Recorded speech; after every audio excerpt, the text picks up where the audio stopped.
The Dice Tower, episode 571, Symphonies, Spies, and Strategy. The Dice Tower is made possible by listeners like you. Thank you for your support. This episode is sponsored by USAopoly. Share laughter and make memories.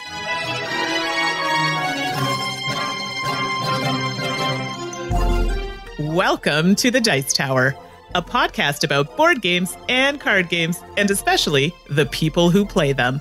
In today's show, Mandy and I are headed off to some conventions, but first we're going to talk about games we've been playing, and we're going to get your thoughts on strategy tips while teaching. I'm Suzanne Sheldon. And I'm Mandy Hutchinson. Well, Mandy, we are here recording, and it's a little bit late as usual. For me. Yeah, for me, hey, I'm old. I get tired. I'm ready to go to bed. But we're busy getting ready for some convention activity this weekend. The weekend that we're recording before. But then by the time this episode airs, we'll be done with the convention. So the timing is all really super awkward. Really weird. I don't know. But where are you headed to?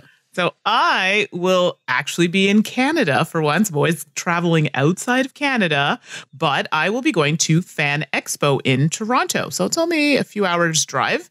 So it's not just board game based. It's going to have a lot of panels, and there will be some people from the community that you'll recognize that'll be on some of these panels. So some designers will be there as well, some Canadian, some American. And so I'm going to try and attend some of those, get some video footage, which I'll try and post to the channel. There's also some cosplay, there's celebrities, there's Q&As. So it's a multitude of things. So I'm going to try and capture all of that and hopefully share that with everyone. And of course, play some games in there somewhere. Yeah, try to fit a few of those in. How about you, Suzanne? Where are you off to? I'm not going far from home. I am going to go to PAX West, which I think was formerly PAX Prime, which was formerly just PAX. Okay. And PAX West held in Seattle, Washington, where it's been held for years and years and years and years. So I don't even have to get on a plane or drive excessively long. In fact, I'm just going to park at my work garage and walk to the event. And I'm pretty excited about that, to be honest. PAX is largely, it's interesting to see how PAX has evolved over the years. It was entirely video game oriented, and any analog gaming happening was just by happenstance. And certainly the board games, there's been a really great effort by a number of people in the organization to really grow the tabletop games portion of PAX. It's definitely still much smaller in, PAX Prime or PAX East, or I'm sorry, PAX West, pardon me. But then now we have PAX Unplugged. Clearly the demand for analog game conventions was so strong that PAX got into the mix, and now there's PAX Unplugged later on in the year. But PAX West is still very video game oriented. It's massive. It's huge right now while we're recording. PAX Dev is going on. So that's very much the development focused element that is not as big, but there's just tons of developers and video game developers in town and things like that. And I'm excited. I'm mostly, Mandy, you've got all these great plans at Fan Expo. I have none of those. I am going to go to PAX, and gosh darn it, I want to play some darn board games. So that is my goal. There's going to be some friends from the Boards Alive podcast down there. I think some people like Christian from Take My Chits and all these other great people that are local in the Seattle area will be there. And I'm hoping to get to play games. Wait a second. Christian's going to be there? You mean like Christian from Toronto? No, this is a different Christian. This is the Christian that doesn't own Settlers of Catan. It was a thing. Okay. Anyway. Just checking. So I'm excited. Yeah, I'm excited to go to PAX West and play some board games. And I'm not even looking at any video games, I don't think there. Go figure. Oh, one day I'll go to a convention and just play board games. One day. And then we did want to just drop a reminder, since we're talking about conventions, registration for Dice Tower West, formerly MeepleCon, held in beautiful, very warm Las Vegas, is those tickets go on sale September 4th at noon Eastern time. I this one's going to be popular. I'm seeing a lot of interest in a slightly larger board game oriented convention on the West. And I'm hearing a lot of people excited about it. MeepleCon is great. And then it just seems like there's a lot of excitement about MeepleCon growing and becoming Dice Tower West. So if you're interested in joining, the convention is actually March 6th through 10th. And then the tickets go on sale September 4th at noon Eastern. So, set your calendar. I don't think they're going to sell out in minutes or anything like that. So if you can't be there, but you might want to put a little calendar reminder for that day in general. Check that out. Yeah, I think it's good. Now I just have to bother Tom about a Canadian Dice Tower, maybe. I support this wholeheartedly. We'll see how that goes. But of course, we aren't just a gaming convention talk about podcast. We're a board game and card game podcast. And we've been playing all those games.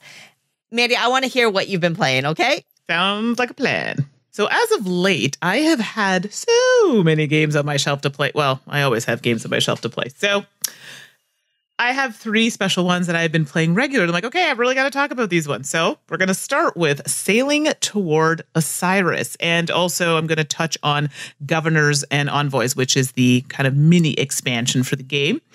Designed by W. David Mackenzie. The artist is Dennis Martinez, and the publisher is Daily Magic Games.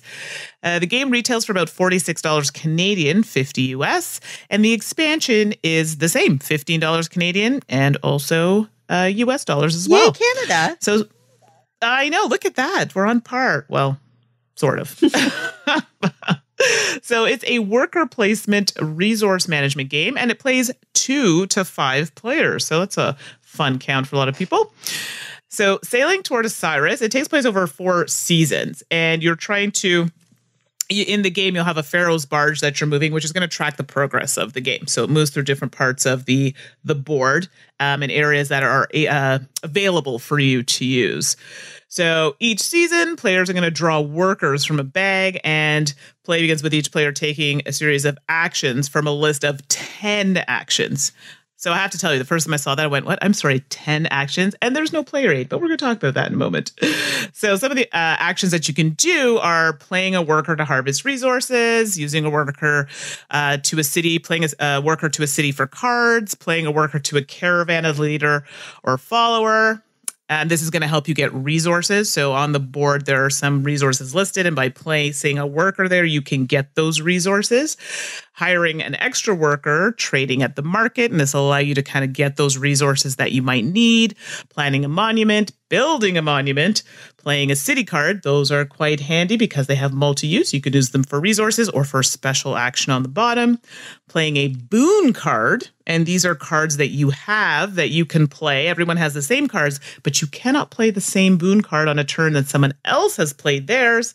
Or you can just withdraw from taking actions, and if you're the first player to do so, you get a fun bonus.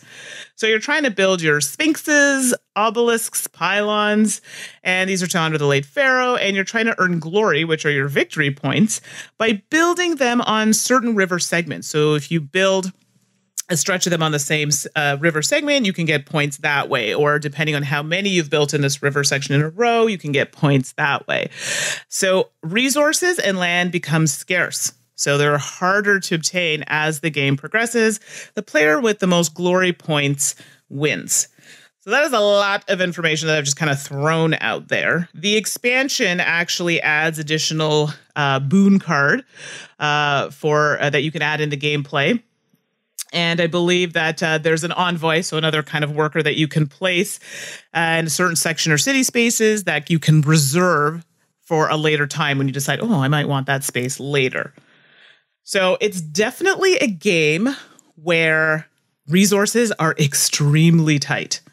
I know I was like, oh my goodness, what? I needed something. I'm like, oh, I had it all set up perfectly. And then I'm like, oh, wait, there's no point in me taking this action because there are no resources left of this particular resource. And that's it. That's sorry. So sad, too bad, so sad. You have to wait till somebody else takes something that will replenish that resource and put it back into the supply. Kind of weird, but I kind of like that. It makes me go, oh my goodness, plan better, Mandy. Do something else. Like it causes you to kind of think on the fly, which I like in a game. I know that stresses a few of my friends out, but I enjoy that. The kind of tight decision making, it makes it a bit more exciting. Now, there is a negotiation element in the game. You can negotiate with other players, make promises to do certain things, and they'll give you something in return. I'm not big on negotiation, so generally if it's an option, I don't do it. But that option is available to players who do like that aspect of a game. So coming back to what I was saying about the resources, I like the fact that they limited that. I like the fact that they limited places to build. It kind of forces you to do that, because there are some games where I will completely ignore something if I'm like, doesn't matter. Can I get points somewhere over here? Okay, I'll focus on that. No, if you want points in this game, you need to build. And sometimes it's not cutthroat, but you can block people. So there are ways in where, you can either make sure those resources aren't available. Oh, sorry, needed those for my actions, or those spaces aren't available. You're not fighting, but it just really makes you plan a little bit better, or even possibly just react better to what other players are doing. I didn't find it overly long. I know sometimes these games, when you play with higher player counts, they can be longer. I think the most I've played with is 4, so I have not played at the full 5. But we were enjoying it quite a bit. Played it quite a few times, and each round I tried something different, playing the different boon cards to see what effects that had given me, trying to build different structures first to see if maybe that made a difference, because some of them are a bit more expensive, resource heavy to get out, so it requires you kind of building up those resources before you can play, so that can take a while. But overall, I really enjoyed it. So yes, all that to say that it was tight resource, tight trying to get those spaces, but I liked it. So there you go. Awesome. And I know you've played Sailing Toward Osiris. What did you think? I've only gotten to play it once, and I enjoy it. A lot of the things you called out, I really enjoyed as well. My favorite element of it was really that planning down the river and planning for the seasons and figuring out what would let you build ahead and how you were blocking for spots, or how you were planning ahead for what spot you would be able to build in or not build in, and how you made decisions based on that. Even things like picking which spot you were going to select for which monument you were going to build. All of those worked really well. In our game, in my play of it, the boon cards got a little tense because of that thing you said where you can't, we all have the same hand. Yes. And if I've played this one already, you can't play it. And that hit a number of players a number of times, including me. And timing those can really be beneficial. Yeah. I could see where some people would find that frustrating. I think some of my fellow players found it frustrating, but I felt like it was part of the game. It definitely, as any kind of area control, or any game that has that element of area control or that scarcity, it's going to feel a little aggressive or a little combative, even if there's not actual battle in the game. Right. And but I enjoyed my first play of it for sure, and we'll look forward to trying it again. Yeah. No, and see, I'm glad that we touched on a lot of similar points. We didn't have that overlap with the boon cards, but maybe I found later on as we played it happened, not so much. But it was the same type of boon cards that seemed to want to come out at the same time. You know what I mean? I think Horus is one in particular that I might be thinking of. But coming back to the expansion, because I talk about cards in that, the expansions are just extra boon cards or little things like that. It's not a lot, so it's more of like a mini expansion. I do feel it did have a player aid on the back of the panel because all of your things are hidden. It took me a couple plays to be like, oh, okay, yeah, that's what that means. I like words. So for me, I personally like it written out, even if it's a little card or something to kind of jog my memory. We ended up just photocopying the book where it lists the 10 actions and just handed them out to everybody. I like player aids. Sorry, I don't have a great memory, so for me, they work better. The rule book was pretty straightforward, so I didn't find that. There is a typo in the rule book. I think they are working on fixing it. Once you figure out the game, you'll notice that it doesn't make sense. It has to do with one of the cards used, but I believe that'll be fixed for the next printing. That hung us up. That typo did actually hang us up a lot. Because we were playing, and then when I played with, I'm like, this doesn't make sense. And then he's like, oh, it's this card. I believe it's Horus. It's one of the cards they stated, and it's not the correct card. So right, the power and the card name doesn't match, and right. So that's something to look out for. So overall, we enjoyed it. Definitely one right now that's on my shelf, and I'll be pulling it out again. So that's Sailing Toward Osiris and the Governors and Envoys expansion. Well, I'm pretty excited about this game that I'm about to talk about that Tom actually mentioned in his review of Palooza last week, but he gave it like 20 seconds, and that's not enough time for this lovely little game, which is dun, dun, dun. Symphony number 9. And of course, Eric talked about the Ode to Joy and Symphony number 5 and all this. All y'all out there are music aficionados, apparently, and know far more about classical music than I do. I guess the good news is you don't have to know much about classical music to enjoy Symphony number 9, which is a game published by Moe Diaz, and the designers are Frank Liu and Hung Yang Shen. And it's not in distribution in the States. Oh. But you can order it directly from the publisher, who also published Tulip Bubble and Mini Rails, which are very high on my enjoyment lists. And you can buy it directly off their site for $42 plus shipping. And whether or not that's, it is what it is, Symphony number 9 is a game about players sponsoring musicians or composers. And you have a certain number of composers out, depending on player count. It scales for player count. And it's got all these cubes on these stripes for each composer, and you're ultimately trying to put on concerts. These cubes have an element of control or majority to them. So each round, players are going to take turns taking cubes off of these boards, and that gives you a stake. You've invested in that composer.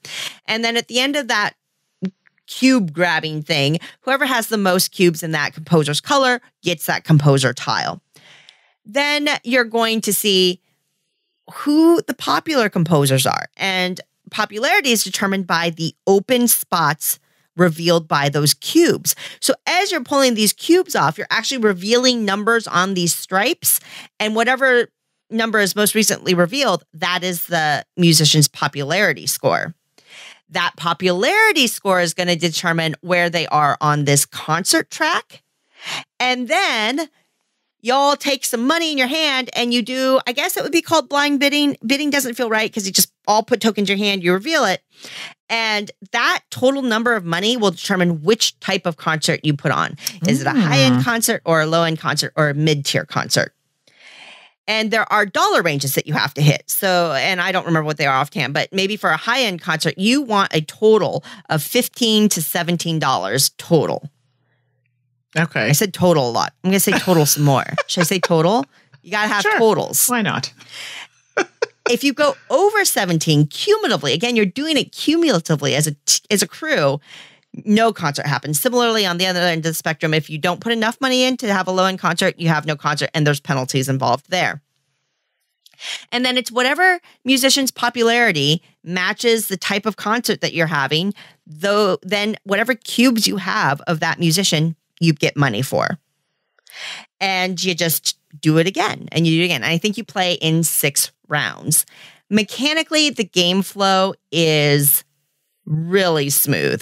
Each turn goes very, very quickly. And that's one thing I liked right away. When I'm talking about, you take the cubes and then you determine majority, and then you determine the popularity, and then you determine the concert type, and then like all of that just feels very, very smooth. Ultimately, at the end of the game, the most money essentially ends up winning. Shocking, I know. So wait, now I don't own the game. I've briefly seen some pictures on it. I'm trying to remember. So when you talk about lines on the board, is that like the musical staffs, or there is actually lines of? And I say money, but it's actually points. I just realized I flipped on that. But anyway. Oh, yeah. Okay, so it's points for the end of the game. Yeah. Okay. So yeah. So is it a musical staff that they're running on, or is it an actual just like?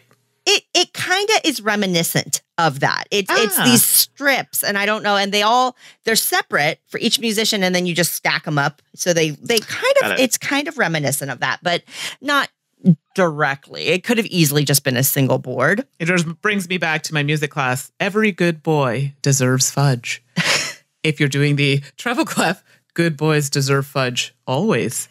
Oh, come on. Everybody who knows music knows exactly what I'm talking about. That pulls me back to my days of playing piano in this. Yeah. Right? Wow. Okay. Wow. I digress. Okay. That was a trip down memory lane. One quirk is that if you pull all the cubes off of a musician, you've killed the musician. Oh, no. The musician is dead. Oh. But hey, the musician's dead, so they're not making music anymore, which means their concerts are very popular. And so you actually get money for dead musicians. Oh, wow. This is going to a morbid path. Which are points for dead musicians, which brought some amusement to us as we played it. Oh. Tom liked this game. He said he liked it. He thought it was good. I like this game a lot. Okay. The game flow, like I said, it's very smooth. And I think all the actions are simple. And in fact, one of my friends, Melissa, the first time she played it, she was saying, it's okay, but I don't feel like there's enough going on. And she was tired, but I was like, are you kidding me? There's just so much stuff going on. And there really is. And the second time she played, she's like, oh, wait, I get it now. Right. And there is, because each of those musicians also score differently. So it's going to be based on which one of these tokens you've managed to collect, or how many concerts you've successfully put on, or all these different scoring elements come in. So you're thinking about, which cubes do I want for majority? What about turn order? Ooh, that musician's going to be really popular, but I don't have enough money to force the kind of concert I want. And what's going to come up next? And what are the odds of the random concert generating contribution that's happening? There is a lot to actually plan for or consider as you're doing these simple actions. So that nice combo of simple actions, simple game flow, but meaningful decisions and things that you can really be strategic and plan around. I think that is a beautiful, beautiful combination. So are we getting like a Gallerist vibe? I know the Gallerist is quite a heavy game, which is one of my favorites. Is any of it kind of relatable to that?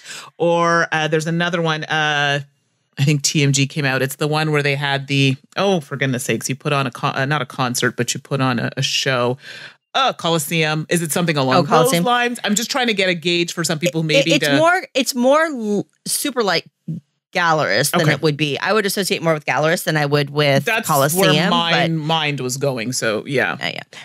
And I know a lot of people are excited because it's got this symphony theme. I think the game works well thematically, and the actions and the theme tied together nicely. Could you have put a different theme on this game? Absolutely. Sure. But that's true of most any game. For me, the theme felt good and I enjoyed it, but I'd say it's middling on the thematic element, but I enjoyed the theme. It's nice to play a game about putting on symphonies or sponsoring symphonies, and I thought that worked really well. I love this game. It's a small box. The component quality is excellent. All the cardboard chits and tokens are very, sturdy, and I think it's a great little game. So that is Symphony number 9. It's definitely on my list. It's calling my name. I mean, I play a lot of instruments, so I used to dance, definitely into the music vibe. So one to add to the list. Well, I know Eric has touched on this game a little bit from the last podcast. I think even on his social media as well. But I decided to run the entire campaign of this game on a Sunday with my friends, and that would be Spy Club. So Spy Club is designed by Randy Hoyt and Jason D. Kingsley. There are several artists here, so I'm going to try my best to get through these properly. Dan Blanchette, Bartłomiej Kardowski, Malwina Kwiatkowska, Keith Pishnery, and Helen Zhu. The publisher is Foxtrot Games and Renegade Game Studios. It retails for about $39 Canadian and $33 US. So it plays 2 to 4 players, and it's 45 minutes per game if you're playing in the campaign mode, but you can just play it as regular game. But if you really want to get a feel for it, campaign mode is recommended. So in Spy Club, you're working together as detectives to try and basically solve mysteries. I think it's pretty straightforward. It's played 5 games in the campaign, so over 5 games, and you'll notice that the way the game plays changes from game to game, which is usually the case when you play a campaign game.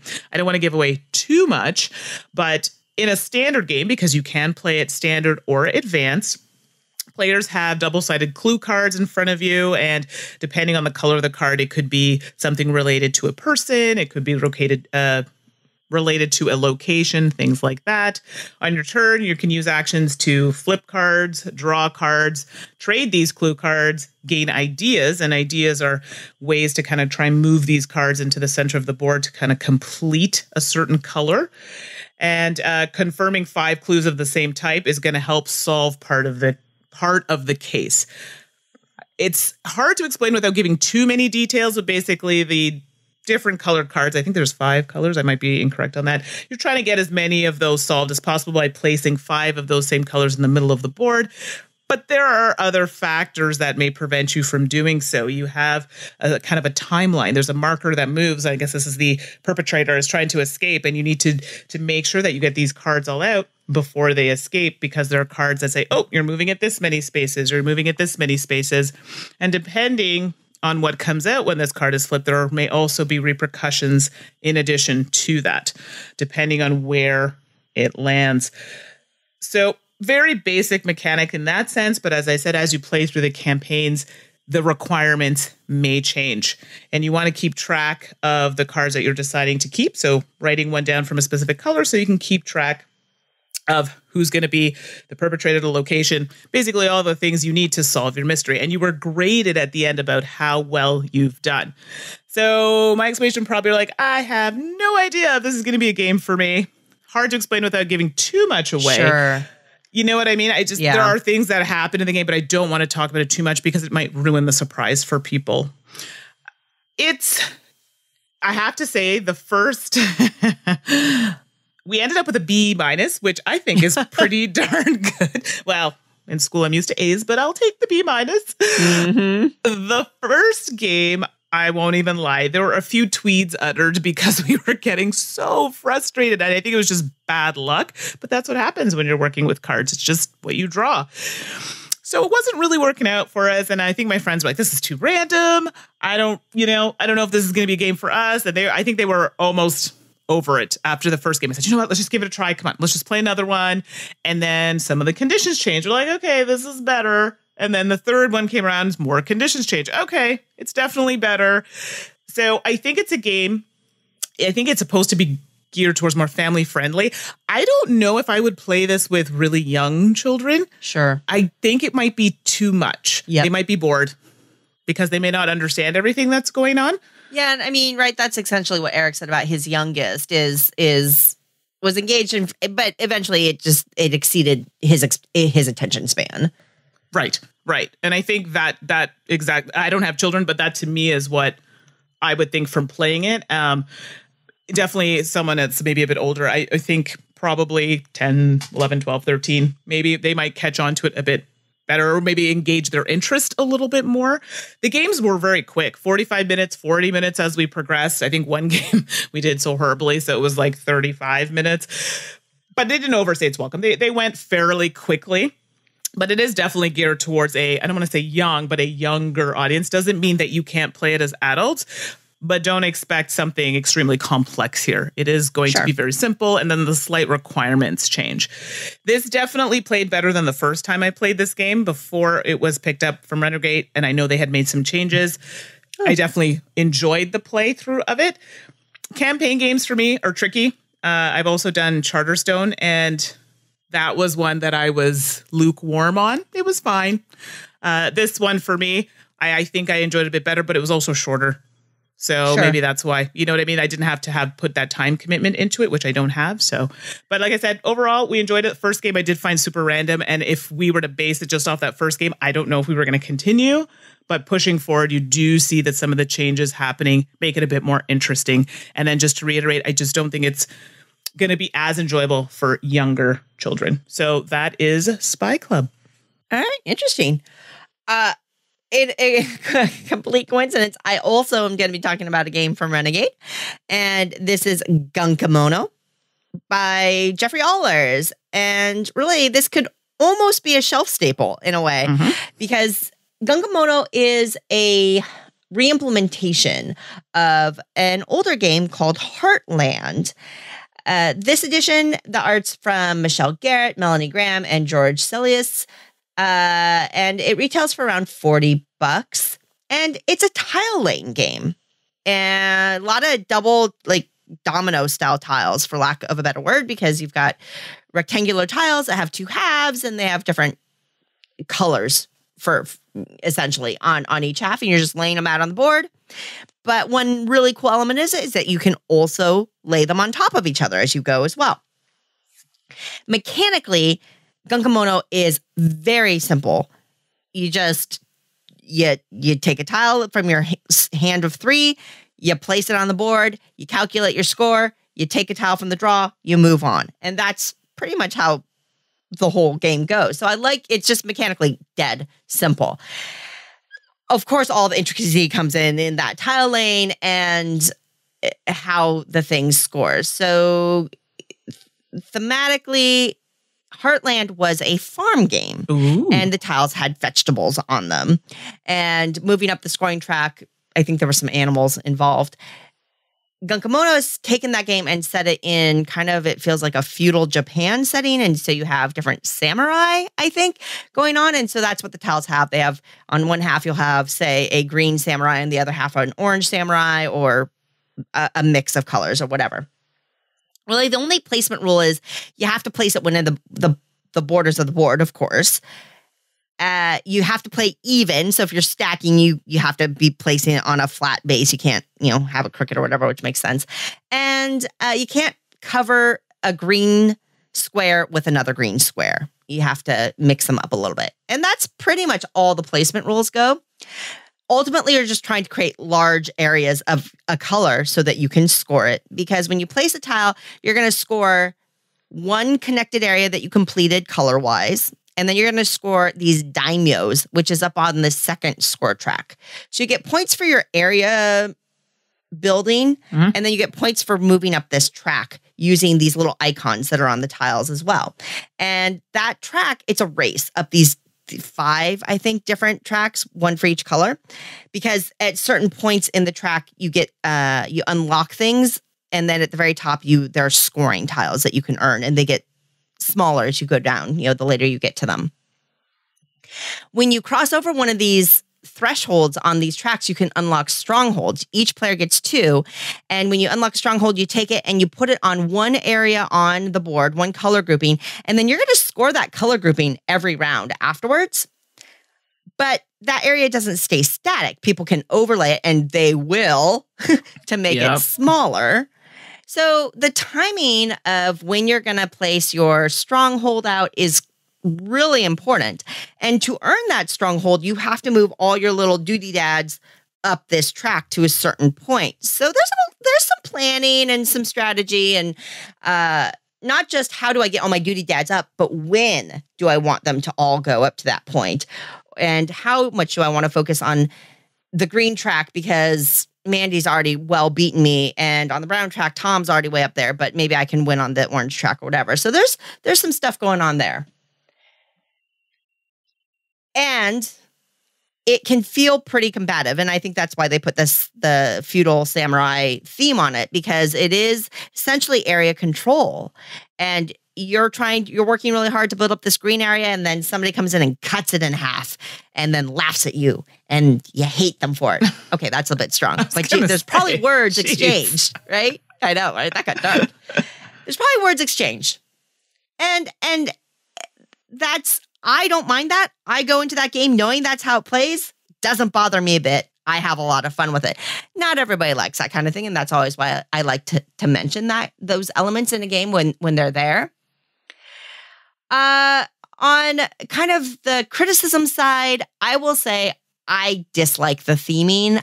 I got the opportunity to play Heartland. I kind of missed the farm theme, and it wasn't just me. Certainly in our first play, the group I was playing with, we spent a fair amount of time talking about other themes that would have been interesting. I don't know, like aggressive mushrooms or some sci-fi theme. I don't know. Because one of the things we realized is that the art on the tiles are of this stylized samurai. The art quality is lovely and fine. But when you shrink these samurai down to the size of that they fit on the little squares in the tile, at a glance, they look very, very similar. There's not much visually distinguishing them from each other. Now, the tiles do have a colored border around them. We said that a couple of the colors were a little close to each other.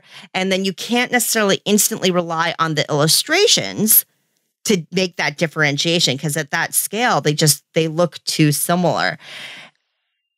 It may make sense from a thematic point of view because it is an aggressive tile laying thing, but the theme just didn't do anything to elevate the game for us. So probably not our favorite element of the game there.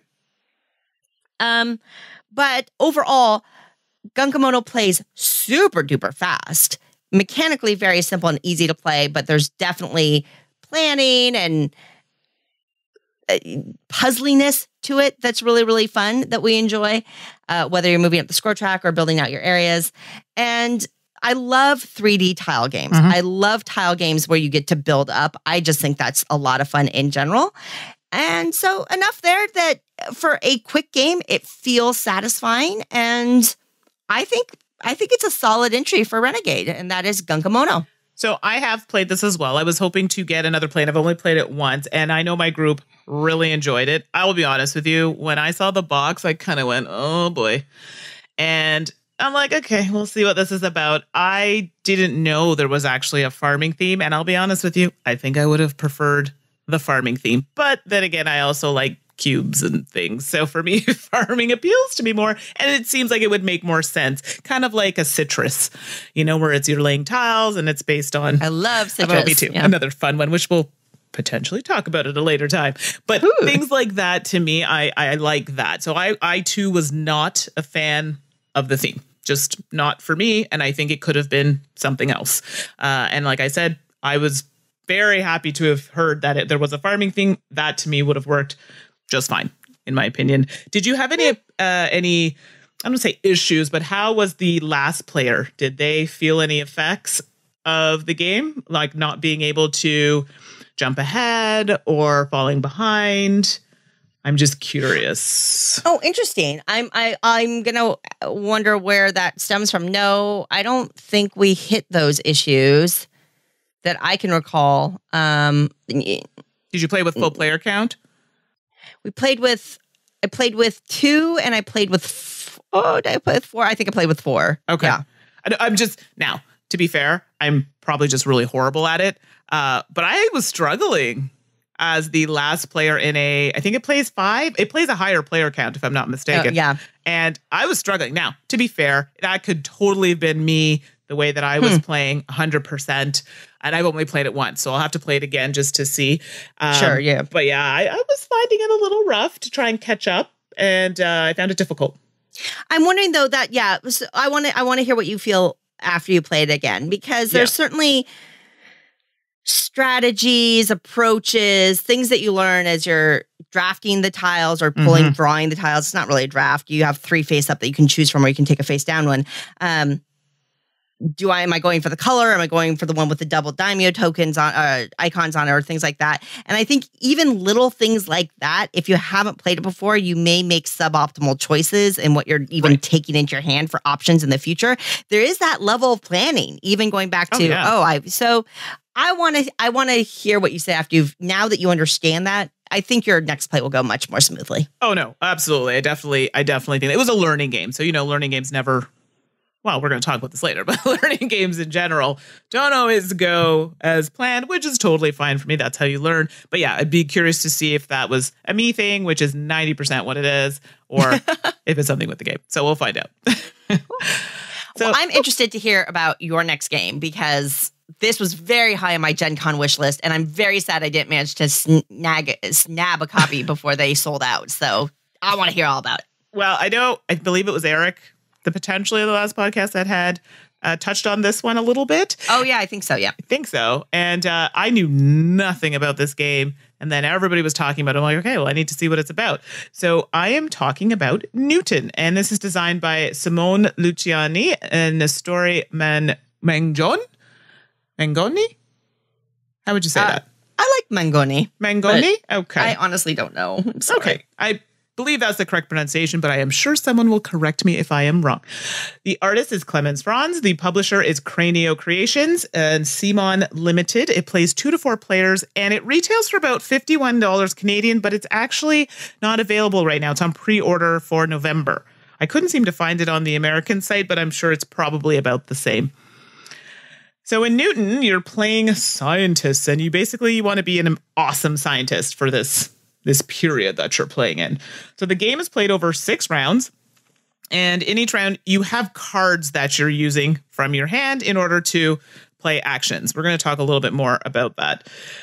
Players each have their own board, and on your board, you're going to have these kind of bookshelves, which you're kind of building upon. And on the left side of that board, you also have some little squares that you can put out in order to get the bonuses underneath. And then you have the bottom portion of the board where you're playing your cards, and later they're going to be slipped underneath your board where you'll be able to continue to use those actions or have that ability to use those actions as additional powers.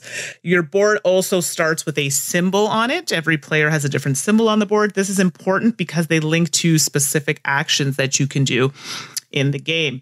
So basically you can have a little compass, and that is tied into movement on the map where you can try and land on certain spaces to put your cubes.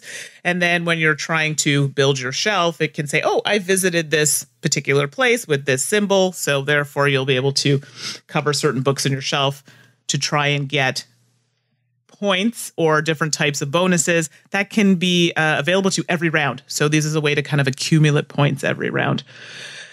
You can also acquire new cards to play, because here's the thing. At the end of a round, once you've played a card, you have to, at the end of the round, when you've played all of your cards that are available in your slots too, and you have to choose one of these cards to slip under your board.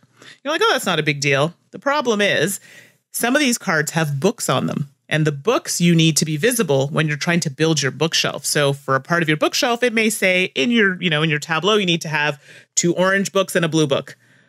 But if you later decide to slip that card under your board, that book ability, it's gone. You just have the ability on the bottom of the card, which could be an action to travel or an action to move your students down below to get bonuses and to finish objectives and things like that. So there are a lot of things going on in this game. You've already heard me talk about a library on your board. You've already talked about a map. Oh, wait, you have students that you can move on another part of the boat. Oh, there's another track where you can get money. There are so many different actions. And basically, at the end of the 6 rounds, you calculate your final scoring, and the player with the most points wins. There is a lot of symbology in this game, but I liked it so much, and I liked the fact that they tied in the symbols to the board. So, for example, I mentioned the compass. So if you look on your board for the compass action, depending on how much of that symbol you have available on your board is to how much power you can do of that action. So, for example, if I had 3 compasses, it means I could have 3 movement, for example. Do you see what I'm saying? If you had 1, you'd only be able to do 1 movement. So it kind of multiplies the power of that ability or action. But I like the fact that on the board, you would see that, oh, okay, great. This is the area where I would take that action. So it linked a lot of the symbols from the cards on the boards. So it was very easy to determine where you were doing the actions and what part of the board you would do so. The board itself, not going to lie, it was a little dry. And I'm all about the dry games. I understand in the period that you're trying to do it. So you're trying to, use colors that are very similar to that time period. Totally get that. I just feel it could have had a little bit more contrast, and that would have just made it a bit easier to see. So that to me, I think could have helped. The player boards themselves were fine, but the main board could have just had a touch more contrast for my liking. I liked the fact that you had so many actions. You're like, I want to do this. Oh, and I want to do this. Oh, and I want to do a little bit of this. And you can do that. But you really need to plan, because if you have a board, like I said, every player's board has a symbol on it. If you plan around that symbol, it makes your life a lot easier. Use it to your advantage. I kind of tried to work against it, and that didn't work out for me so well. Work with what you have and then build on that. Or if you decide to go a different route, you can do that, but maybe build from what you have and then kind of divert in a different direction. But you have that option. And I'm all about options. I'm all about choices. It's a type of game. You can't do everything. You want to do everything. You want to buy everything. It's not going to happen. So you pick a strategy, you work with it, but plan it in advance and kind of build from there. And once you have that build and you just keep going with it, it works so well. So I didn't quite get there in my first game, but it definitely was a lot better with the books that I was trying to build, because once you complete those rows, you're getting points every round. Every round you're generating points. Like, that's what you need to do. Mm-hmm. So lots of replayability, and the fact that you can take so many different strategies each time that you play. And I've played with full player count, lesser player counts. It definitely, when you get to the last couple of rounds, it definitely gets a bit longer because people are now really trying to plan out their actions to make sure that they can maximize their points. But I still enjoyed it. So for me, this was fantastic. I really enjoyed it, and I knew nothing about it, and love it, love it, love it. Looking forward to playing it again, and everybody I played with really enjoyed it. So sorry to rub it in your face, Suzanne. For reals, Mandy. Jeez Louise. Arg. Now you have to get it because it's so good. Waiting stinks. I hate waiting. Sorry. That sounds awesome. I'm super excited. Yeah, darn it. All right. That sounds great. Thanks a lot, Mandy. I'm really glad for you. No, I am. I'm super glad that you enjoy it, and you just have stoked my excitement to play this even more. So thank you. Awesome. Rumble, grumble, grumble. I was gonna say, as you're like, I'm watching you going. Yeah. That's okay. And now, what do you say with Mandy and Sam? Eating utensils often made of stainless steel or silver. What do you say? Cutlery. It's silverware. Cutlery just sounds too snooty. I'm Eric Summerer, and this has been What Do You Say with Mandy and Sam. I actually wanted to wrap up with I've been playing some of the escape room games, so I figured I'd touch on each one of them kind of briefly. Of course, it's really hard to talk about escape room games because you don't want to give anything away that would spoil the experience for listeners. So I am going to do my darndest to not spoil anything. And if I do, I will tell our beloved editor Jeff to bleep it out. So hopefully no bleeps. And if there are bleeps, it's not because I said a no-no word. It's because I said a no-no strategy element. Oh, you were asking for it with that. I know, right? I know. Jeff's just going to start beep, beep. Yep. Yeah, thanks. All right. Yeah, so first of all, Mandy, you and I got to play Unlock the Adventures of Oz together at a convention that we were at together recently. Dice Dice-Archon. Yes. Dice-Archon. Yes. And this is one of the newer ones that they've released in this series. It is, surprise, surprise, set in the wonderful world of Oz with Dorothy and the Cowardly Lion and the Tin Man and the Emerald City and all that great stuff. And it follows a very similar pattern to other Unlock games, and this is not revealing any secrets. It does involve hidden numbers a lot as you're looking for hidden numbers in the gameplay elements, but there's a lot of code puzzles and matching items puzzles and getting some things for later use and that kind of thing. I will say, I really enjoyed this. I found it challenging. It's labeled as one of their more difficult ones, and I definitely found it challenging. We were playing with some very clever gamers, and we as a unit seemed to be challenged at different moments with it as we're figuring out how to, as our brains just didn't think in the way the game wanted us to think. But boy, oh boy, I had fun with this one. It is good for a group of 4. There's a gameplay element that I think makes The Adventures of Oz excellent if you have 4 players specifically. Not that you can't play it with fewer or even a few more, but there's just there's a thing in the game that makes it great for 4 if you have 4 players. And I liked the mix of puzzles in this one. There's one we got hung up on, Mandy, that I think our brains just weren't processing it the right way. No. It was there for us, but we just didn't think that way. Like, we were on a roll and we were getting there, and then I definitely think the theme lent itself to helping us out a little bit. I think that's a good point. With some of the clues, but yeah, there was just one that was brutal. Mm-hmm. And I think that's an excellent point call out too is that the theme was great. It all felt familiar and those things. There was the theme, of course, too.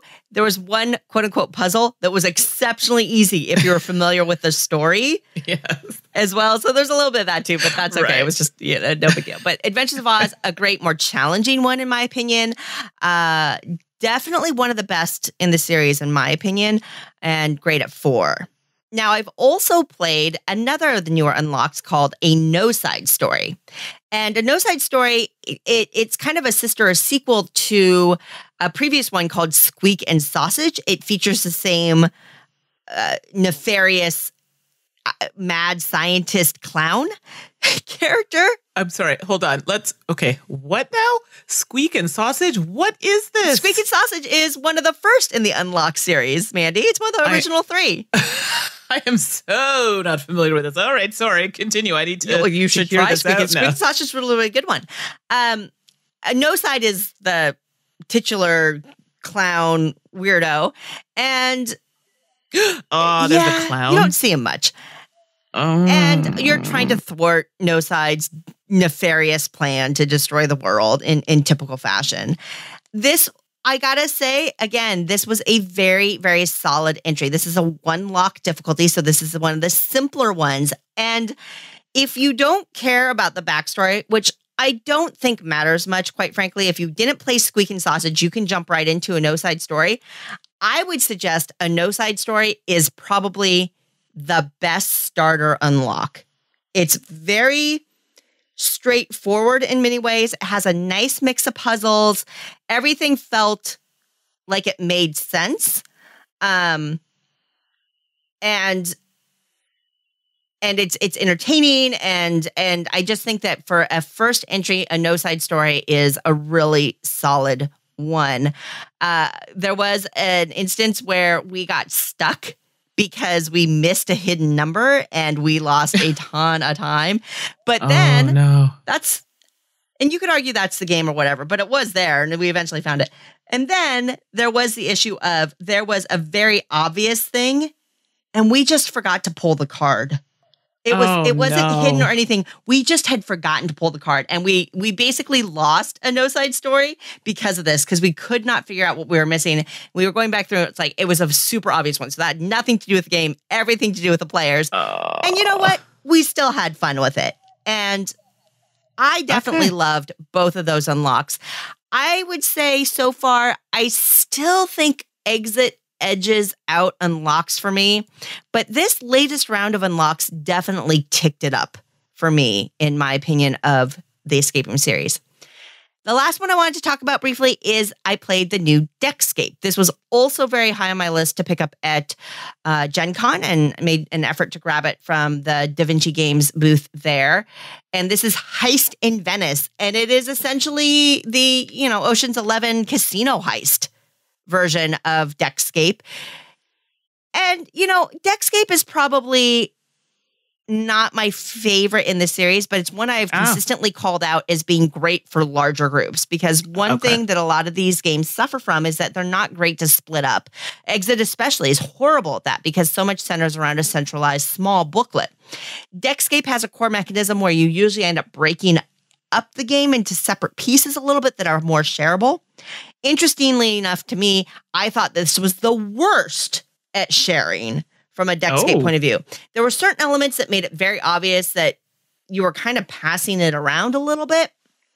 But beyond that, it didn't feel very shareable, which I was disappointed in because we were playing with a larger group. So I definitely noticed that a few of us had a little bit more downtime as other people were working on things that we just couldn't jump in on. That said, thematically, definitely a super fun theme with that casino heist thing. Some of the puzzles were challenging. Some of them were very, very simple. I don't know how people feel about that, but it kind of ran a wide spectrum in puzzle complexity. Somebody had mentioned in a previous Deckscape that we played, they felt cheated. They felt like one of the answers was just impossible to get, and they didn't like the logic flow of it. Well, it relied on outside knowledge. If you didn't know this outside thing, you wouldn't have been able to necessarily solve it. And we didn't feel that way in this one. We felt like all the puzzles were pretty fair in this Deckscape. So overall, Heist in Venice was a solid entry. We enjoyed playing it. I don't know if I'd rush out to get it, but if you enjoy the deckscapes in general, or if you're looking for a new escape room deck kind of game to play, Heist in Venice is a solid one, and it's definitely the one I would recommend of all the deckscapes so far. I definitely like Heist in Venice best, and for what's that worth. All of these cost about $15, and all the unlocks and all the deckscapes are replayable. So after you play the game, you just put the deck back together and you can hand it to somebody else to play. So that may also be a factor. For $15, I think we got our entertainment worth out of all of them. And so that was my kind of escape room extravaganza. Quite the extravaganza. So, and it's teaching me, because like I have the exit games. I'm trying to get through those, and I'm really bad at them, but I really enjoy them. The unlock for me when we played the Oz one, I enjoyed it, but I really liked the theme. But I do agree with you that the other ones, Exit has a bit more of an edge to it. I don't know if it's difficulty or just the way that it's laid out. It does have a different flow that I think I kind of gravitate toward, but I did enjoy the time playing Oz. So there you go. All right, Mandy, let's go digital. Woo woo. Let your fingers do the walking in. Tap that app. So all this talk about board games, now we're going to talk about games that are digital. So let me start off with one game that everybody knows, but for the younger crowd. So the app that I'm going to talk about today is Ticket to Ride First Journey. And the game was created by Alan R. Moon. The publisher is Days of Wonder. What? Why are you laughing? Oh, I'm just remembering Alan Moon at Gen Con, that's all. Oh, I know. Oh, that Alan. And Asmodee Digital is the one who produced this application. It's available on iOS, Android. It's about $279 Canadian and $199 US. And I believe that is the regular price. So there's no sale on that right now. So it plays like Ticket to Ride. So in a nutshell, players collect train cards, claim routes on the map, and you're trying to connect the cities shown on your ticket. Sounds pretty straightforward. In the app, I believe the initial board that's shown to you is a map of Europe, but you can access the USA map if you have an account with Asmodee. You can create one and you log in, then you can also access the USA map. Players start with colored train cards and 2 tickets, and in the tickets it shows 2 cities, and you're trying to connect the 2 cities with a path using your trains in order to complete the ticket. First player to complete 6 tickets wins. So it's pretty straightforward. If you play Ticket to Ride, I don't think there's much variation there. This one is definitely geared toward a younger audience. Doesn't mean that you can't play. It just may not be as challenging as some of the others. I like to test these apps out on my phone because, the phone's a bit smaller and, but it's usually the one that I'm carrying with me. So in this app, it is playable on the phone. It does have an option where if you tap on the screen, if you're about to complete, adding your trains, it does focus in on the area that you're trying to complete or add your trains to. Ideally, it is better played on an iPad, especially if a younger child is playing it.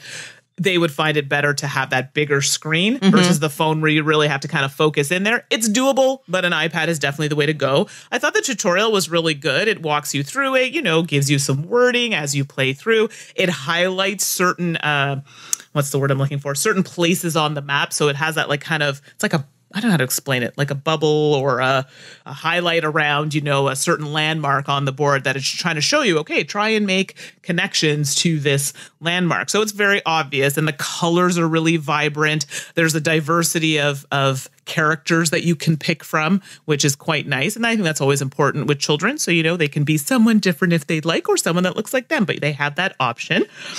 I don't find it takes a long time to play through it. It's very straightforward. There's not a lot once you get into the actual game. There's no wording. Like, there's a pleasant music if you want to hear it. I usually play these things on silent, but there really isn't any wording. Your cards come up at the bottom, so it does tell you if you go, oh, I think I can put a path here, and you try and click on it, and it's telling you, no, it won't allow you to do it, and it pulls back from the map. So it does kind of guide you in that sense, but it does let you know, ooh, there's a path there, and if you click on it, it tells you what cards you're able to use in order to put your trains out. So overall, I thought it was actually very well done. The art or the coloring of how it's done, it's very good. very easy to navigate. And I like the fact that they do give you options of the different maps. So I definitely think it will catch the eyes of like a younger audience. But I mean, as adults, you can play it as well if you just want a quick little game. So that was Ticket to Ride First Journey. Yes, it's a solid app. I really like that one. Yeah, well, it's very well done. Yeah.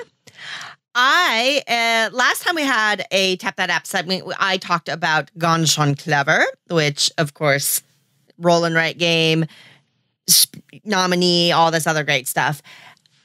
Today, I get to talk about Nochmal, which came out before Ganz Schön Clever, but they often got compared to each other. I think primarily because they were both roll and write games that were published by Schmidt Spiel, and they came in similar looking boxes.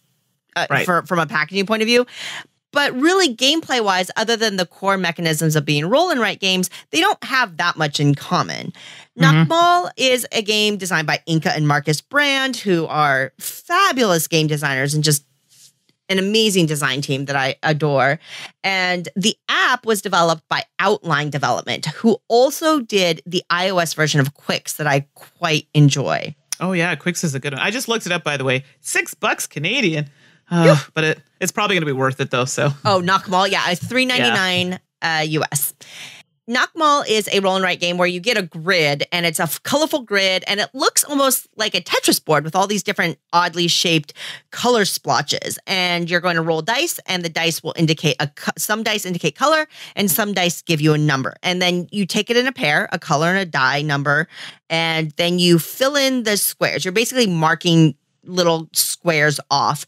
And if you choose orange and you choose a 5, you have to mark an orange 5 shape off. Now, some shapes are bigger and you can't fill them all in one roll, and some shapes are a 1, and they're all spread out and mix match. And you're going to start down the center. You have to start in the center, and then you can spread out to the sides, and you have to kind of move adjacent to things that you've already set. So it's not a free range. It's not that easy. You have to kind of go with where the board lets you go. And ultimately, scoring comes from filling in full columns. The farther out to the edges of the board, the more points you're going to get. And if you manage to fill all of the orange squares or all of the blue squares, you get points as well. And it's kind of a race, because if you're the first to score a certain thing, you get more points, and everybody who gets it later gets fewer points. Very, very simple. But you're drawing these dice pairs, and in a multiplayer game, the active player gets to select a pair and takes them, and then the other players get to select from what's remaining. In the late game, that becomes quite aggressive, actually, as you're drafting dice and you're looking around. Managing your wilds becomes a thing at the end of the game, things like that. There's, again, because it's Inka and Marcus Brand, what looks like a very, very simple game definitely has some teeth to it as you play along. And there's definitely a real solid game here. Now, the app version, I love it. I think, first of all, from a feature point of view, it has 3 of the expansion sheets. So there's a base game, and then there's, in Germany, where this game is released from Schmidt Spiel, there's 6 expansion sheets. In the US, where I live, we don't even have the base game available, let alone expansions. Well, the app includes the base sheet and the first 3 expansion sheets as an option to play on, which is awesome. Now, this is primarily a solo game, so you can play it solo mode, and it's slightly different rules with the dice drafting. It totally works. Great solo mode. But it also has this wonderful feature that it does for Quicks too. You can use the app for just the dice or just the sheets. So if you have Nochmal and you need an extra sheet, you can use your app. Better yet, if you and a bunch of friends have the app, you can just play Nochmal normally just using the digital. So if you're in the States and you can't buy the game, guess what? You can play Nochmal through the app with your friends in real life. But there is no online play. Nice. Outline said that they're thinking about doing it. The response to the app so far has been very, very positive. So they're looking at doing that, but it's not in the app yet. But on top of having those expansion sheets, on top of being able to use the app to just play the regular game, it also has a duel mode, a 1v1 mode that the Quicks app also has. I cannot tell you how much I love this mode. It's basically designed for you and a friend to sit across from each other and play the game against each other all on one screen at the same time. It works beautifully. Quicks is an awesome sit at the restaurant, wait for dinner game, and now Knockmall also fills in that spot if you want variety as well. It just plays so smoothly. It's such a great way to play a roll and write game digitally. It definitely better on an iPad if you have a tablet, just because of all the little squares, but plays fine on a phone. Certainly plays excellently on a phone. Solo mode. I'm a big fan of Knockmall. In real life, the one complaint I often hear about Knockmall is that it can feel a little long. Guess what? In solo mode in the app, it is lightning fast.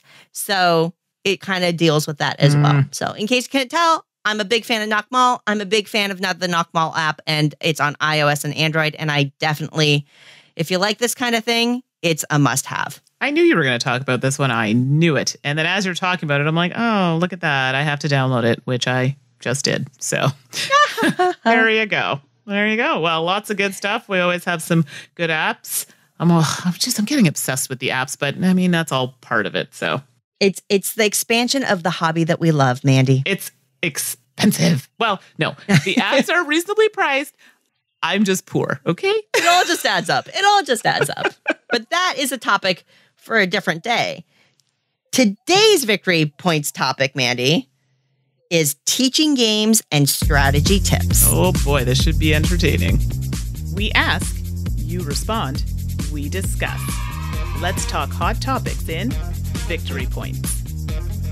You know, Mandy, one of the things you said application when you were talking about Ticket to Ride. Who says app? I never hear anybody say the full word when they're talking about apps. Application. It was too late. I started saying application, so I had to continue with that word, hoping that no one would notice, but apparently I was not that smooth. Is that a Canadian thing or is that just a Mandy thing? That's just a Mandy thing. Okay. All right. I just thought that was hilarious. All right, folks. For today's Victory Points, we posted in the Board Game Geek Guild, the Dice Towers Board Game Geek Guild, and we asked you all, how much strategy help do you give when teaching a game, and why? It's teaching a game, teaching games in general. I think it is an art form. Absolutely. And there's so many different approaches, but we specifically, Mandy, wanted to focus in on how much strategic coaching do you give? Because from a how do you teach game overall, that felt like a whole separate topic to us. Oh, absolutely. So how much strategy help do you give when teaching a game, Mandy? As you all know, I'm a teacher, so it really depends. I mean, I don't think telling people how to play the game. Actually, I'll look at it this way. For myself, I don't like when people tell me, okay, well, you should do it like this, or, oh, there's this potential strategy. Let me figure it out. I'm the type of player. You know this, Suzanne. I need like a 5-minute rules explanation to give me the basics. And I'm like, okay, let's play. I'll figure it out. As we go, I can ask my questions. And you know what? I'll be, oh, that's, why, like people, I can see their faces. Why are you doing that? I am not going to learn the game unless I make mistakes, unless I do things that are out of the norm. And then I can ask questions as I play and understand the game better. That's me when I'm learning a game. So I think that can drive people a little crazy, but it works for me.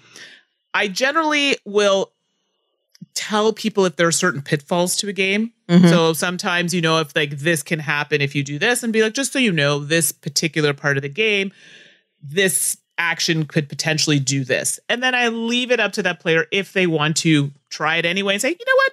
It's the first game. Let me try it and see what happens. Or, oh, I'll take that into consideration while I make my decisions.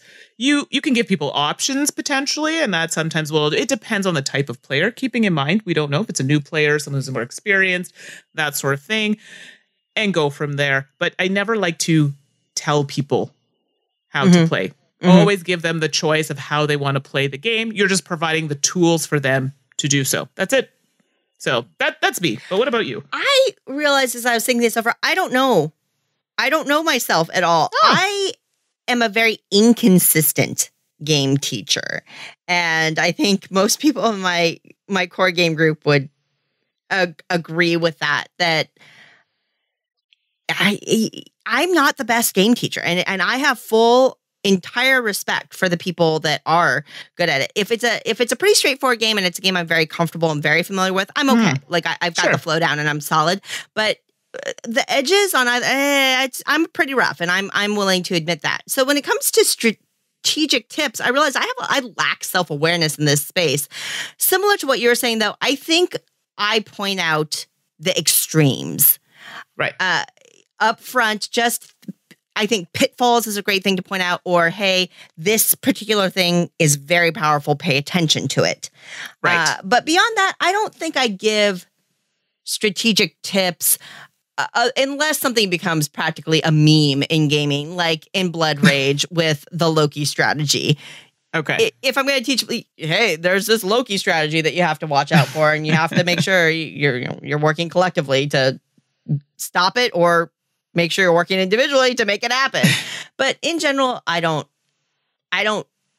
give me strategic tips. And you talk about this, Mandy, and some of our comments actually reflect this as well, about giving options. Right. I don't even think I do that. Maybe I should do more of it. I don't know. But I don't think I do a good job of pointing out as you're going through the game, well, you could do A, or you could do B, or you could do C. Yeah, whatever feels right to you. I actually don't think I'm very good at that. I feel like maybe that's something I should work on. But I think you do. It just depends on the player. Like, you wouldn't do it with me because you know me. You're like, yeah, no, that's just, and I mean, to be fair, and I'm very open about this, I have ADHD. My attention span is very short. So to keep me engaged, I cannot have a 30-minute rule explanation. It does not work for me. So obviously you're not going to do that for me, but maybe someone who is really new, or you know what, they just, you know what, I'm not really comfortable. To make them a bit more comfortable, you provide them with options, but they still have the choice. And you do it. I've heard you do it. I just don't think you know you do it. Oh, see, I lack self-awareness. And it's funny because, Mandy, you and I get taught games together a lot when we're at conventions, and we play together a lot. And I have gotten to know you so well. I see the moment you click off during the rules explanation, and you just kind of go into your own space, and bless the teacher, they keep on going. And sometimes I'll be like, just keep going. Just keep going. She'll be fine. I try to reinforce the fact, just keep on moving. Mandy will catch up. No problem. Yes, I will. And we all learn differently, and that's totally cool. Exactly. So and this is also for anyone who plays with me. Don't worry, it has nothing to do with you at all. It is literally me. And soon as we start playing, getting our hands in there, good to go. And then watch out for her, because she's a shark. Yeah, that loses. But you all dropped a lot of great comments. There were some on Twitter, too, because, Mandy, I noticed you shared on Twitter, and there was some great Twitter responses, too. But a lot of you dropped your comments into the thread on Board Game Geek, and thank you so much. Really appreciated it. We felt like this didn't really fit a poll. Oftentimes for Victory Points, we do like a poll that you can vote on, but this one just didn't feel right. We just wanted to hear your comments. And going through the comments, it felt like some themes rose up. And certainly, there were definitely a few people that we're on either end of the spectrum. And Golden Rule says, I always give a lot of strategy help and hints to new players for several reasons. First of all, I want them to enjoy playing the game. Secondly, I want the other players to play their best. This will provide a challenge for me and help me to improve my game as well. So Golden Rule's just out there. Hey, I'm going to help you along. Meanwhile, on the other end of the spectrum, we have Hallucinogenia. I think that's... Apologies on that one. I don't teach strategy at all. Okay. Yeah. And I usually acknowledge that it's unlikely for new players to win in their first game, and that's just part of the learning curve. I find it irritating and frustrating when other players offer suggestions or even possible options to new players during the turn. It seems too similar to quarterbacking. I mean, I felt like those were just, I always do a lot. I'm like, okay, now we're talking. Exactly. And then I just had to point this one out from Twitter. Flying Sheep, Chip de Beauvais says, too much, I drive my friends nuts. And that's a beautiful level of self-awareness. Self-awareness, exactly, But I think far more people were not quite. We're more in the center of this fictional spectrum. Right. So there are some people who do give some tips, and you'll recognize some of the names here. So Dave Lutza, first off, any game that has at least one new player is always a game that does not count. During a first game, I will point out better moves to the new players, hopefully to give them insights into how the game works on different levels, and also to make sure that I have some serious competition the next time we play. So I actually like where Dave is going there. And Mike Delicio states, I will confirm that in every game Dave has ever taught me, he has very graciously showed me potential strategies that might be helpful. He then proceeded to crush me utterly and completely in every game ever. Oh, I was not expecting that. Dave, how could you? And for those of you who may not be familiar, Dave Luza and Mike Delicio are both contributors to Board Game Breakfast on the Dice Towers YouTube channel. Fabulous gamers, fabulous people, and they're funny. They're funny guys. They are, for sure. definitely. Let's see. The next is Tribe Fan 07. I definitely try to provide some strategy tips when teaching games without explicitly telling players how to take their turns. I've been on the learning end of games where the teacher withholds strategy information only to crush everyone playing, and that's no fun. What? That's so mean.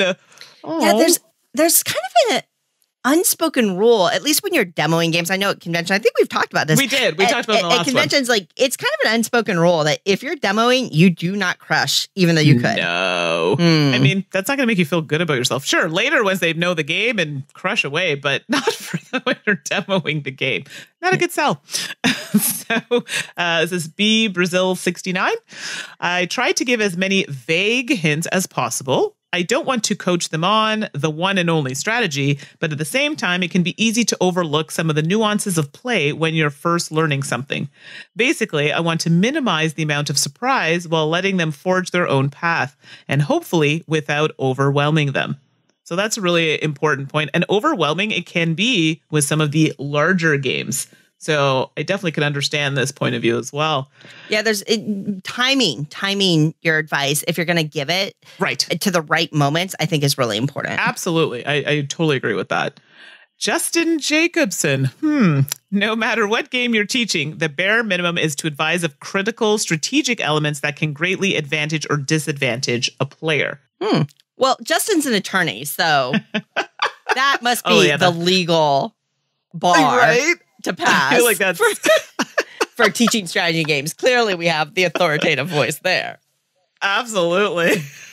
And you know, we had a lot of people chime in along the lines of it depends. I mean, ultimately, that comes down. I think what Dave and Justin and B Brazil were saying, they want to provide a little bit of tips, but and what you were saying, Mandy, it's about options, not necessarily direction or dictating, right? So drunken boxer. I don't make up the usernames, folks. I don't try to teach game-winning strategies so much as point out the potential pathways that different choices will open up as these choices present themselves during gameplay. I want players to be aware of all the possibilities before them and then let them make their own choices, sink or swim. And Mandy, it sounds like that's kind of your approach as well. I really like that. It just, if you don't make mistakes, how are you going to fix them for next time? It helps you learn the game. Ooh, I did that last time. It didn't work out so well. So maybe I won't try that. Or maybe I'll try it, but in a different way. That's how we make games enjoyable because it's a puzzle. You're trying to figure it out.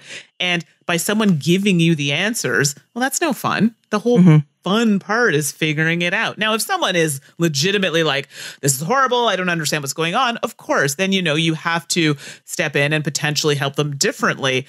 But no, I think you should let people try and figure these things out for themselves and give them options. So I have to say, I quite agree with this point. All right. So it depends on the game. Okay. So let's see what this could potentially mean. So Toothpick Man. We don't make up the username, folks. I know. They're very interesting. The answer to your questions depends greatly on two things: the complexity of the game and the experience of the player with other similar games.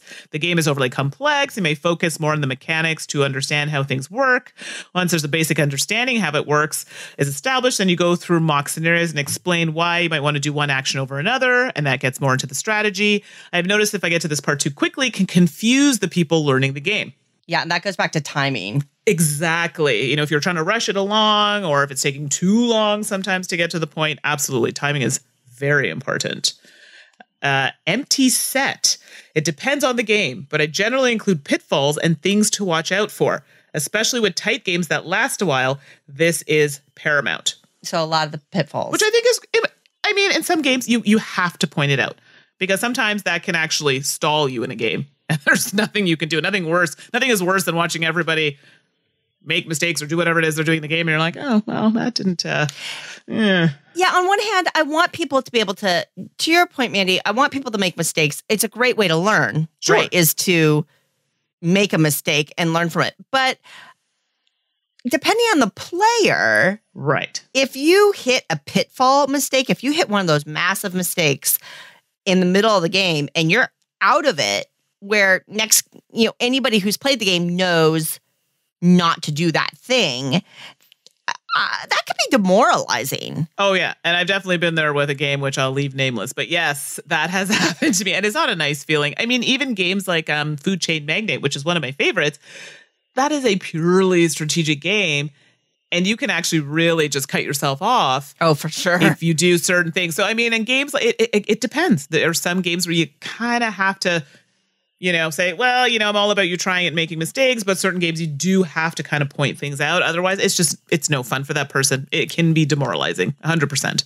And I'm sure that the longer the game, the deeper the game, it may be more important. If nothing else, beyond strategy, beyond mechanisms, just time.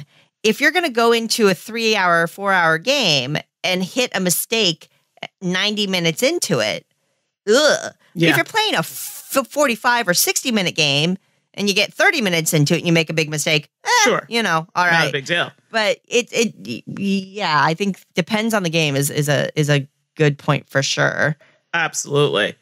So Ambi, and actually, this actually goes in well with what we were just talking about because this kind of relates to me here. So I usually make my husband teach because he's good at it. He's taught 18xx games to a bunch of people, and he usually helps with some strategy, but asking first if they want help. Since it's easy in an 18xx game to make a mistake early on when you don't know what you're doing, he warns people about those common mistakes and then also tells people some options they have and what those options mean for the game so they can make better decisions. So I have actually, so for those who don't know, Ambi, or I think it's Ambirona on Twitter, yeah. Some of social media, contributes with the Dice Tower as well. And at Dice Tower Con, her husband taught us, myself and another gentleman, an 18xx game. He was fantastic. So it wasn't those like, okay, give me the answer, tell me what to do. Because I was like, oh, this is my first 18xx, and I didn't want to screw it up. And I said, no, just go right in. And I love the way he did it because he didn't just dump an hour of rules on you. He gave you enough to get started and understand the basic mechanics of the game. And then as things came up, because this is how I teach, so I really can appreciate this, there were things that came up and he said, you have some choices here. He didn't give you the answer of what to do, but he gave you the options of you can do this, this, or this. And then whatever you chose to do, he would guide you along your decision by showing you how it would play out. And then after the game was over, we would kind of go over some things that happened in the game. I'm like, this makes more sense now. But you could see how your decisions developed. And it made you remember that and think, okay, it would have been better for me to do this next time I play. So that sticks with you. So Ambi, if you're listening, and your husband, thank you. Did a wonderful job. Wonderful job. We've heard a lot of people, and you included, Mandy, that talk about warning of pitfalls. What do you think is more important, to warn of pitfalls or to ensure options are clear?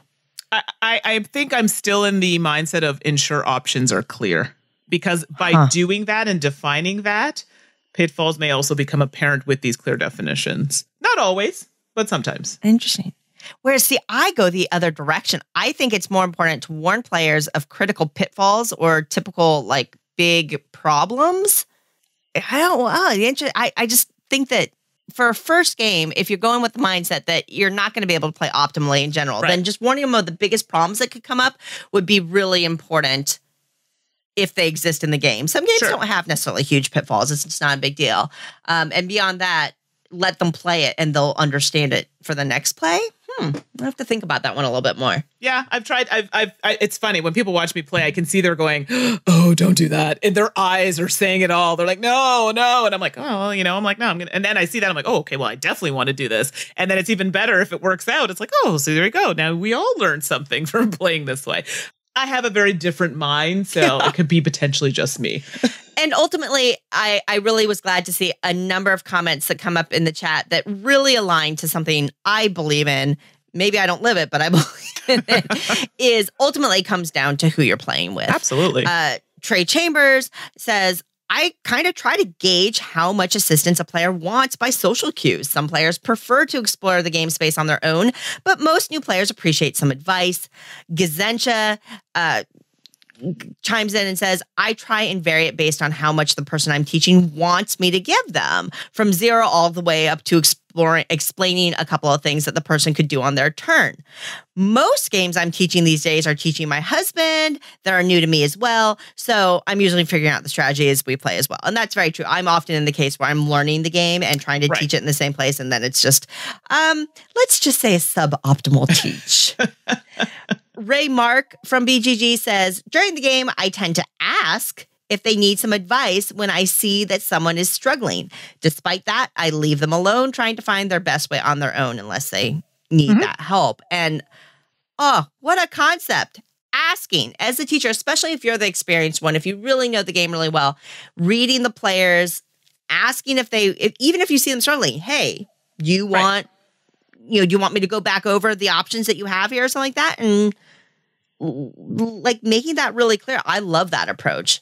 Yeah, I think that's fantastic. And then final comment is Stately Wayne saying, in big, bold capital letters, read the room. Some folks, if you're paying attention to their cues, will tell you if they'd welcome some clarity or would prefer you left them alone. Just tune into your audience. And some of us, quite frankly, are better at that than others. And that's okay. I think that's why I like Ray Mark's approach of just asking. Take that ambiguity out of there. But overall, I definitely think as a teacher, and Mandy, you're a professional teacher, so maybe you can disagree with me on this, and I'm open to that. As a teacher, giving the message as in catered of way as possible to your audience, to your student, crafting the teach around how they learn or how they want to approach that problem seems like the best possible way to make the game experience positive for them. And if it's a game I'm teaching, it's a game I probably want them to enjoy. Right. So I want them to enjoy that experience. Even win or lose, I want them to enjoy the playing of the game. And hopefully, if I'm customizing my teach a little bit to their approach, that helps. Absolutely. No, and that's it. And I think like gauging the audience is a huge one. Well, there you go. And it's exactly that. Everybody has a different teaching style. Everybody has a different learning style. You have to kind of meet somewhere in the middle. And not everybody's going to be learning the exact same way. There are people who they want to know everything all up front. Some people like to have reading the book as you're talking about the rules because they visually need to see it. Some people like myself, give me a brief overview of what the game does. I will ask you questions as required. That's how I learn, by physically doing it and then asking as I do it. Those are all different things. So it's really hard for a lot of people just to do a teach. It's like, but there are so many things I have to consider.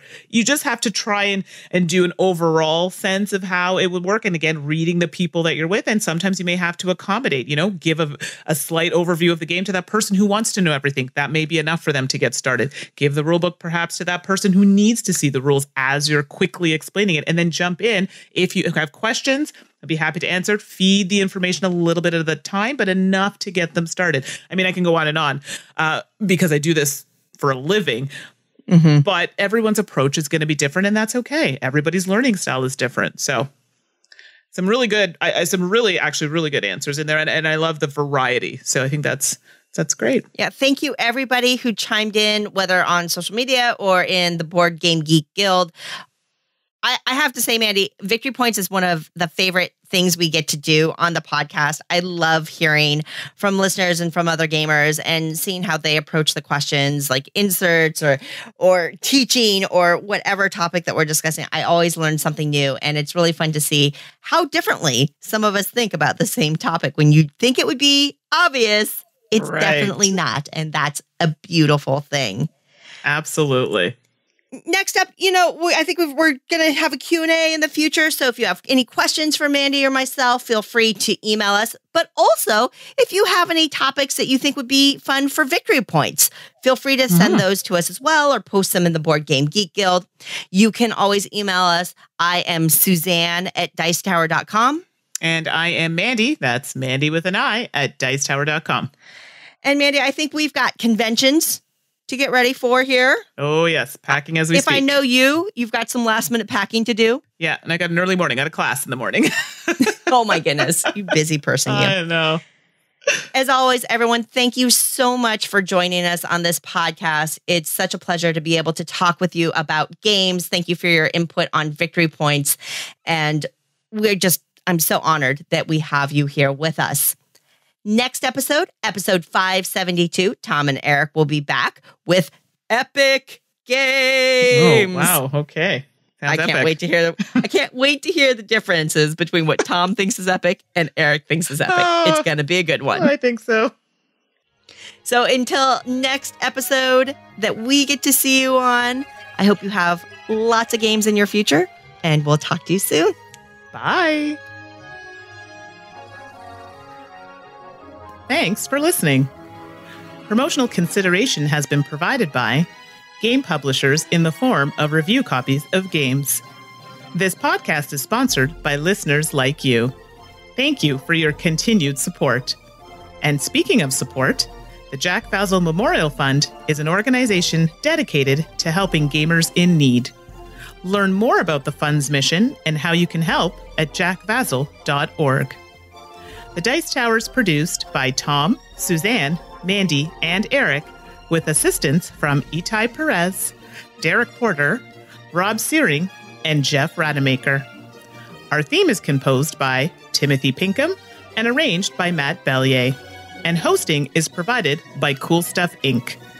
Let us know what you think of the show by posting to the Dice Tower Guild at BoardGameGeek.com, following the Dice Tower on Twitter, or by emailing us at dicetower@gmail.com. And don't forget to visit the other shows in the Dice Tower Network at dicetowernetwork.com. Until next time, from all the gang at the Dice Tower, have fun gaming.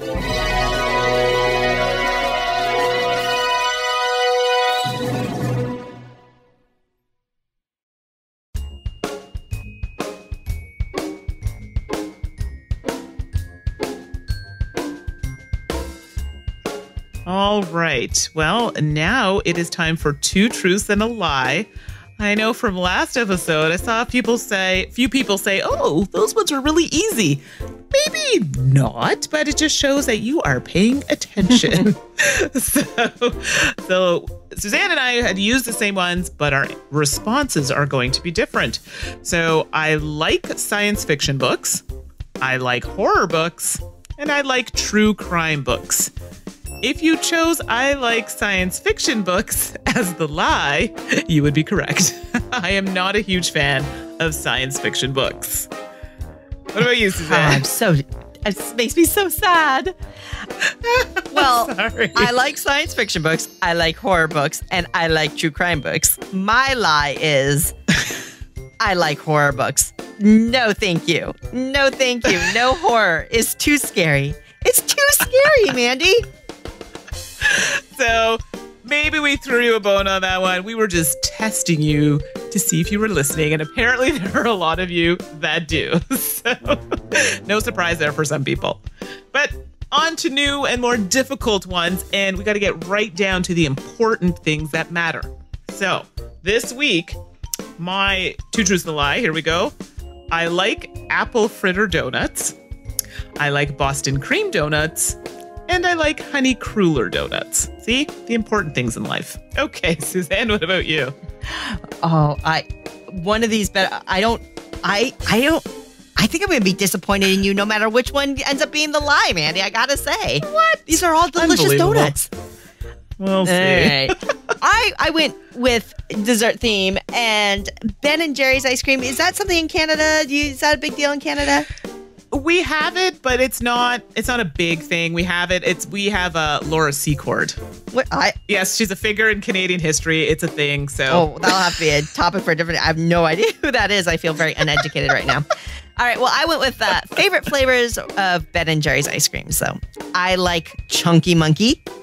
I like Americone Dream. And I like fish food. That's fish with a PH. These are so weird. All right, everyone. Good luck.